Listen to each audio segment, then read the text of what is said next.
Hello, everybody, and thank you for tuning in to the Liberty Report. With us today, we have Daniel McAdams, our co-host. Daniel, good to see you this morning. Good morning, Dr. Paul. How are you this morning? Good. Did you get enough sleep last night, or did you stay up to listen to the great speech? Yeah, I had to stay up to listen to Biden. No, Oh, I tell you. I cheated. I listened on Twitter. Oh, as much as you want or need. Yeah, little small doses. Well, I tell you what. You had big doses. This thing is just typical old-fashioned politics, but with a new angle. It's just a little meaner and nastier. And the one thing I came to the conclusion on, isn't it amazing that even somebody who deserves every bit of the ridicule again, you still have this sympathy of saying, why should they treat him, Biden, that is, quite the same way? But if you were, payback, you say, well, he deserved more. Yeah. But at the same time, the immediate reaction of seeing how they committed a coup and took the government, and they raised somebody up that never had a single vote for anything, and put Kamala in a position to take over. But she came and said nice words about him for about 3 minutes. And but the timing and everything, I mean, that's what the media is filled with, how mistreated he was by his best friends. But when you lose power, you lose friends. They're pseudo friendships, and that's what's happening. But my other thought of this, and I mentioned this to you, is this might just be a representation of what happens to a society when they totally give up on telling the truth. Yeah. I mean, our political system isn't truthful, and the judicial system isn't truthful. Our media system isn't truthful, and this is something that just gets totally out of hand. And you end up with some awful things happening. That's why over the years I would say I have become more anti-political in the sense of political parties. Even though I put up with it and I tolerated it and I looked at it, but I've tried to put it in a perspective. Well, I'm not gonna lie to myself. I'm not gonna pretend this is really the answer to the world's problem, but there's something else. And I think what we're trying to do, and we have done a little bit of good in our program like this, is try to find out what the truth is and let people expose it, because this is just a mess. And then I can't see how people can get excited and be excited about the election coming up, and we have some things to talk about that. Is it really, are they really telling us the truth? Who's ahead in the polls and things like that? Yeah. Well, I think it was goofy the way the Republicans and the right wingers talked about Kamala Harris's view about price gouging. They said it's communism. I thought it was stupid, and it was also a missed opportunity to explain some basic economics to people. Nevertheless, I think the defenestration of Joe Biden, which culminated last night at midnight, well past his bedtime. God knows how much juice they gave him to get pumped up for the speech. But he went up there as sort of like you say, kind of a sad specter of his former self, And it does remind me, not to say that they are communists, but it reminds me of the fact that he was deposed without a vote, as we've talked about on the show many times. Kamala Harris has received no votes, and I wanted to get it right, and I was looking here on Wikipedia, and it reminds me of something else in history not that long ago. On October 14th, 1964, the Presidium and the Central Committee voted to accept Khrushchev's voluntary request to retire for reasons of advanced age and ill health. And so the defenestration of Biden does remind me of when the party decided it was time for Khrushchev to go. The party has decided it's time for Biden to go. And the people who live under that know that the party is like a god. Yeah. And the whole thing is they actually believe it too, because they're people who are nihilists. They don't believe in the natural laws, and they don't have to have spiritual beliefs. And they use it though. They use spiritual beliefs and all this, but they will look to the power brokers, and they've been around all the time. Even when this mess wasn't as apparent, for decades now, there have been people in this country talking about where the real government was, and it was usually referred to something like the deep state or something like that. People who behind the scenes have power, have political power to pull strings and a lot of money, and position their true believers in certain places, like during the chaotic period that we're going through. We know cultural Marxism is well implanted into our whole system. So it's just not a matter of serious people sitting down and talking like you say. Why could we talk about minimum wage laws? Or rationally, or wage and price controls? But no, that's not it. We're far removed. It's who has the power to take over and dictate. And you know what?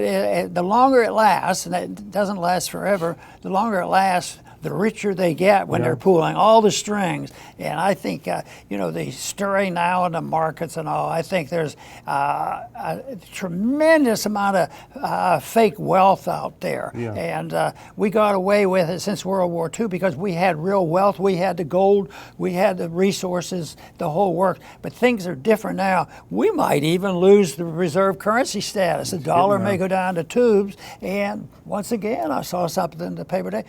China's picking up the gold. So the system that we have, and we see it treated like this in the system, and they have to punish people and see what happens to Biden. So you have to say, well, this sounds like this is over the top. How can it be that nasty? But then the answer is, how could he have been so nasty? Yeah, very nasty, very nasty. Before we move on, I want to do a shout out to Conrail 2020, who gave us a couple super chats, and we appreciate that, helping keep us going. But something you mentioned before we started is we were kind of comparing notes because we both watched some clips of it, and you said one thing that struck you was the lies. I mean, bold-faced lies, without hesitation, completely, as if truth doesn't matter at all.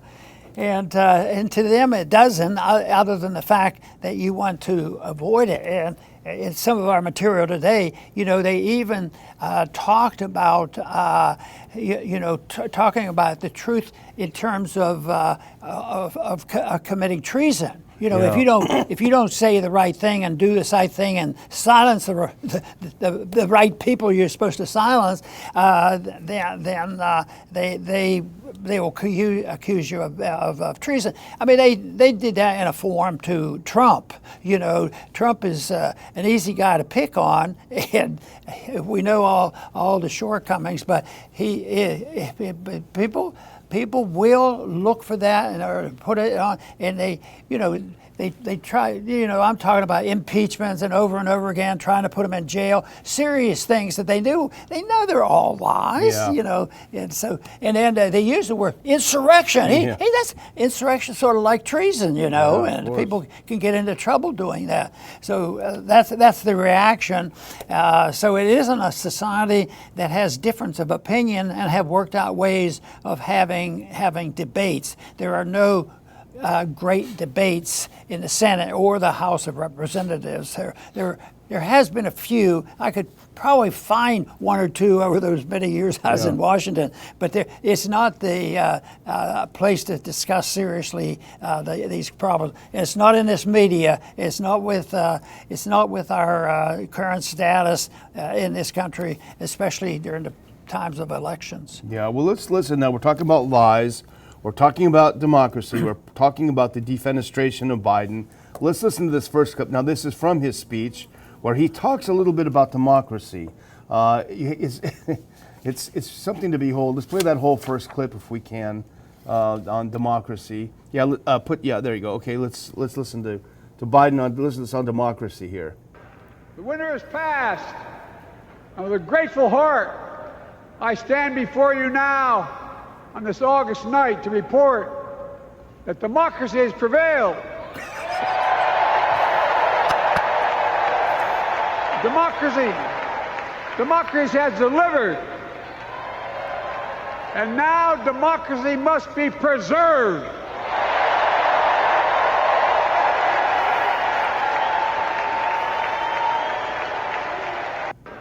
The winner is You know, passed. when I read that, I wrote a little note. I said, to witness a democracy, democracy and the politics is the dictatorship of those lying to the majority. Yeah. You know, but you have to lie to them, and it's so insincere. And the question is you know, are some of these people demented, or are they just you know, evil? But I put it down to the natural instincts of the human beings. Have good instincts and bad ones, but one of the worst things you can do is give undeserved power, and the majority going along with it thinking they're doing good things. Yeah. You know, brainwash the people to go along and put these dictators in. And then you think, well, maybe they're getting ready to put Kamala in, or really are they getting ready to put Kamala in? But they want to do this, and you know, they use this word cynically. They say, we're coronating Kamala, you know, and we don't vote anymore and that, but the majority is for it. They know, we know what the majority wants. We created them. Yeah, and that reminds me of a classic of the regime change operations that the U.S. has been doing overseas, if you remember. Well, everyone went out and voted, and they voted for candidate X, but the U.S. doesn't like candidate X, so they get a few hundred people in the streets, and they say, well, the people are in the streets against him, you know? And this is exactly what we're having here. This is a color revolution because not a single person voted for Kamala Harris to be the presidential nominee. She was appointed, not elected, and Biden has the audacity to go up and say, democracy has prevailed. You know, it has a very Soviet feel. But I've got another zinger for you, because we know what happened under Biden. We remember COVID. We remember what he did. We remember how many things he shut down. No, obviously Trump is not innocent at all. But to remember all the things he shut down and mandating the shot on people. How many lives were ruined by him forcing them to take the shot. Let's listen to him talk about this next little clip here. Play that whole next clip, and let's put our earphones in and listen to, if you can find that second one, the pharma clip. Here we go.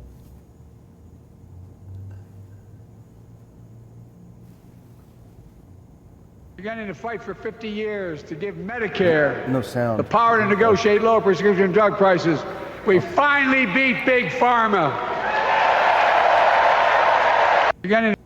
We finally beat Big Pharma, is what he said. This is after giving them total immunity to do anything they want with these shots and kill a bunch of people. They beat them. Yeah, they do it. There was a term once the British used. How did you get the doctors to go along with this socialized medicine? We stuffed their mouths with money. Yeah. And then we beat them. They're quiet now. We gave them everything they wanted. Yeah. So, you know, the other thing that goes on here that is pretty disgusting.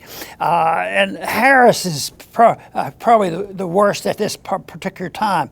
And that is, she was a participant. It slips out that, I helped do that. So they create the problems, the monstrous problem. They create all the inflation, and they are the ones to solve the problem. And the American people, you know, buy into this stuff. I mean, fortunately, not everybody, and hopefully with this, I always dreamed that all this technology, which sometimes is massive and negative and dangerous, that the technology should be used by more libertarian thinking people, and there are. Yeah. We're getting a message out to get it out and explain some of this thing.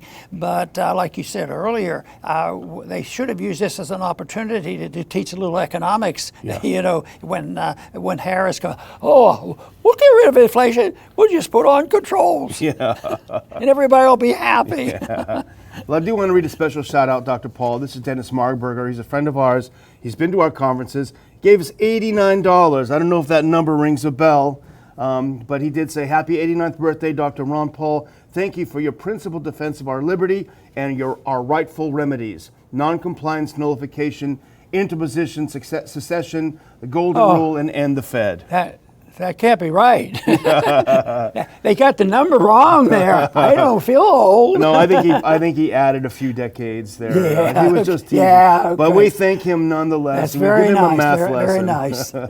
So, but I wanted to, if you're indulgent, I wanted to do one more because I know this is going to be near and dear to your heart because you always talk about how they accuse the others of doing what they're doing. And this is a crazy clip. This is a state senator. I didn't look up her name, but she was speaking on the floor and she had a warning for people if they're going to elect Trump. Do that third one and let's play what she has to say. She's an odd bird here, but yeah, let's listen to this. Donald Trump would be able to weaponize the Department of Justice to go after his political opponents.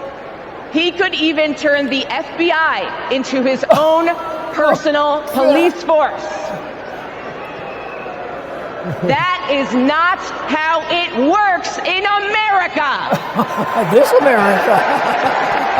That is so how it bad. works. We can cut it off. But it's now. it's endless. It's endless. Can you believe it? There'll be gullible people believing that nonsense. Yeah. Jeez. I mean, he may well do that. However, he may have gotten his lesson on how to do it from. Oh, boy. Yeah, it's crazy stuff. So, anyway, I'm sure there'll be more interesting things to watch. But let's move on because we had a little too much fun with that topic. Unless you had some more you wanted to read about it. No, we could go on, but it's the same old story. Yeah. People lie and cheat and steal and pretend they're the answer to all things necessary and good. Just vote harder. They will take care of us. So we will go on to something. Want to go on to polling? Yeah, you yeah. love polls. Yeah, You I do like polls, and this is interesting for a number of reasons. I don't know, it just kind of caught my attention. Skip ahead a couple to the Harris polls, much less rosy. But No- I want to say Oh, yeah, one sorry, thing, sorry, yeah. but it depends on who does the Who polling. yeah, that's right, that's right, and that's kind of what they're saying here. Now, this is a super PAC supporting Kamala Harris, and the founder of this group, he's saying, be careful. All these polling numbers are coming out, and they look very good for someone who just a week ago was the least popular vice president in history. She's gonna sweep all states, but I think it's a smart move on his part to say, hang on a minute, Harris polling is much less rosy than reported, the super PAC admits. So, and he goes on to say, this is Chauncey McLean, he's a president of the super PAC, and he says, a lot of what's happening, our numbers are much less rosy than you're seeing in public. Now, he goes into the details of this. I'm not an expert on how polls work, but he's saying according to how they are doing the polling, they are skewing it to make it look like she's more popular than she is. And you'd say, well, why is he blowing the whistle on this? It's a good thing because you run into the danger of complacency. You know, oh, she's going to sweep all the states. You know, I'll stay home and not vote that day. You know, my comment, sometimes I like my immediate thoughts and then I modify and I try to see if it's correct or anybody agrees. But my first thought on this one, a touch of reality revealing a handful of lies. Here they come up and say, we're doing polls, and this doesn't agree with all the propaganda, and yet they're on the side of supposedly the conspirators that's going to help Kamala. Yeah. So it was they finally got to the point they allowed this reality and revealing the so-called truth for a moment, and all of a sudden, what is it doing? It's going to magnify their problems. Fortunately, they'd have the problem. Otherwise, stay silent and then have the surprise of, wow, were the polls wrong? Yeah. Every once in a while you get that. So I often wondered how, I think polls, see, sort of close to, government. Yeah. Whatever the government tells me, I start with saying it's probably not true. Yeah. Well, I remember that just before the 16 election, I think it was the Washington Post had that thing up showing that Hillary Clinton had 93% chance of winning according to their calculations, and that didn't work out that well. Didn't make that a truth either. It didn't produce it. Well, we want to go a little bit into foreign policy on one thing. If you think we're done with this, this was a quick one, but there's one more clip that segues into our next segment. And this is Biden talking about foreign policy. if we can cue up that last one. Dr. Paul, you're going to want to put your earpiece in to listen to this last audio video clip. Now listen to the president. He's doing a little foreign policy here. We united Europe like it hadn't been united for years, adding Finland and Sweden to NATO. 10 days before he died, Henry Kissinger called and said, not since Napoleon has Europe not looked over their shoulder at Russia with dread until now. Until now. Well, guess what? Putin thought he'd take Kyiv in 3 days. 3 years later, Ukraine is still free. Still free. Now, I don't believe this Kissinger call. You can take it down anyway. But so the point I wanted to make, Dr. Paul, the juxtaposition of him saying 3 years later, Ukraine is still free. Now go to that next clip from the FT. This is something that happened yesterday. This is what a free Ukraine looks like to Joe Biden. Ukraine passes law, if we can find that one. Here it is. Ukraine passes law to ban, quote, pro-Kremlin Orthodox Church. And if you go to the next clip after that, this is a Canadian scholar, Ivan Kachanovsky. Now he says freedom and democracy. The Rada adopted its entirety bill, number 8371, on the de facto ban of the Ukrainian Orthodox Church. In the second reading, the document was supported by 265 people's deputies, et cetera, et cetera. So what they did, Dr. Paul, yesterday is they voted to ban the largest church in Ukraine. And that is what freedom looks like to Joe Biden. But you know, my immediate thought is share the blame. I mean, would this be happening without, October 14th, November, Yeah. what was it? 2014, in 2014, with us participating and committing a coup, and subsequently then supporting the war, and then we prod the NATO people to declare war, unofficially of course, against Russia, and the whole world, Russia becomes, the greatest enemy ever. So they do this, and they go back and help. We're responsible. Yeah. We're responsible for the setting up of that government. We're responsible for all the money, and in a way, morally, for many of the deaths, if not all, because we were pushing this whole thing. But what about the stealing of the money in order to pay for this? How many, $1 billion or $10 billion or $80 billion? But the truth is nobody knows how much total, and nobody knows where the money is. So it just goes on and on. And so they talk about, there'll be a few people who will say, oh, they've gone too far, closing down the churches, and now they're trying to expand that to making it say it's treasonous. Yeah. If you go to that church, and there's two segments, two types of Christian churches over there, and it looks like they're going to be after both and everybody. So the church is gone because truth is treasonous. Yeah. And then we do have a world of lies, and that's why the religious values, and there are some people who make the case that it's happening to some degree in this country. During the COVID, I think there were examples where churches were denied, the right to go and worship. So this is tradition, because the greatest enemy to the authoritarians are religious values, and that's why of course did the Soviets tolerate it? No. Did the Nazis tolerate it? No. They believe in religious enthusiasm, but it has to be directed to their God, which is the state. And that's how you do good things. Otherwise, people get to do whatever they want. Yeah. Oh, that'd be chaotic. That'll be chaotic if they assume responsibility for themselves and not have the government tell us everything that we have to do, from cradle to grave.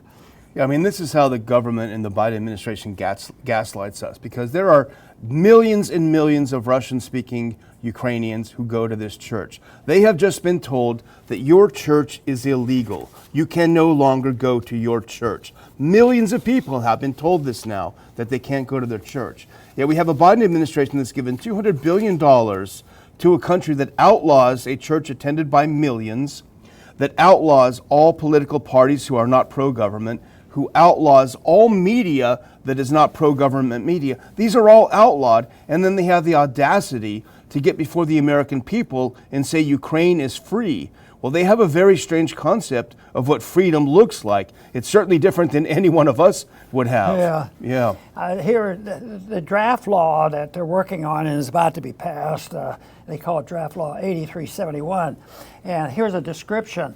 The court will deprive the UOC, one big branch of the church, of the legal identity, and property rights, and outlaw its religious activities, forcing parishioners to worship underground. This amounts to a collective, this is an important point, this amounts to a collective punishment of innocent citizens on religious grounds. I don't think it would have passed the muster of Thomas Jefferson. Yeah, absolutely, absolutely. So anyway, that's our pro-freedom. Send them a few more bucks. That'll cure it. Yeah. But so anyway, I think we'll close it out from now and put on that last clip and to remind everyone, last few days to buy your tickets for the Liberty platform, August 31st. Great lineup of speakers, foreign policy, domestic policy, farm policy. We got it all here on the 31st in Dulles, Virginia. So get those tickets, snap them up while they are still available. I'll put a link in the description when I finish talking. And over to you. And thanks again for our super chatters. And over to you, Dr. Paul. Very, very good. You know, I had one little episode yesterday that was a little boost for us. I was on the,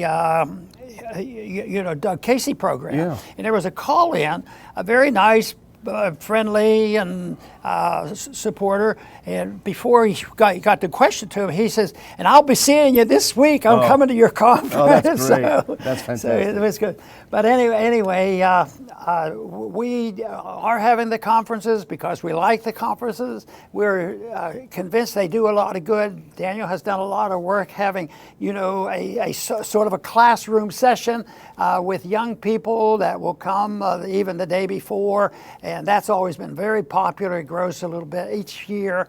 But we really do believe in education, a change of ideas, ideas whose time have come, cannot be stopped by armies, and nobody knows exactly what the ideas prevail, and we never know exactly how big the support is, but they're out there. So once I sort of understood the power of ideas, and the original way in this country, it was pamphleteering, and I keep thinking we complain a lot, but the internet and their intrusion, and I just thought, how many pamphlets were passed out in the time? Thank goodness for the printing press.